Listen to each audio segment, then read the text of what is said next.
This was an extreme test of physical endurance. The rules were simple and brutal. Everyone hung from a single horizontal bar at the same time. The last person remaining would take home a prize of 1 million. The organizers gathered 100 men and women with completely different body types, professions, and training backgrounds. The moment the challenge began, the platforms beneath their feet vanished. Their bodies dropped into instant weightlessness. Mist filled the air. Below them, the water was bottomless and unseen. Fear born of the unknown spread rapidly. There was only one thing they could do. Hold on. Less than 10 seconds in, someone lost their grip.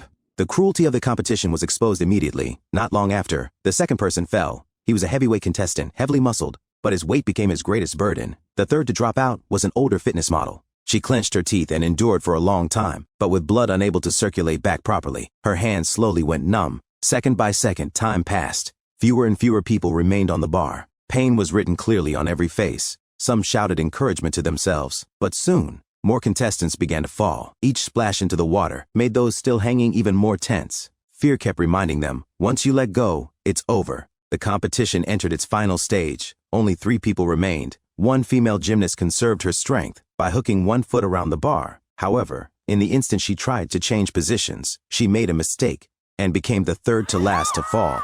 Now only 2 remained. One was a gymnast. The other was a trained soldier. They watched each other closely, as if engaged in a psychological battle. Suddenly, the gymnast's hand slipped. The entire crowd held its breath, but he managed to grab the bar again. At that moment, the balance began to tip. Not long after, another splash echoed. Can you guess who it was? It was the gymnast, who had just held on so stubbornly. In the end, the soldier endured to the very last moment and successfully won the $1 million prize.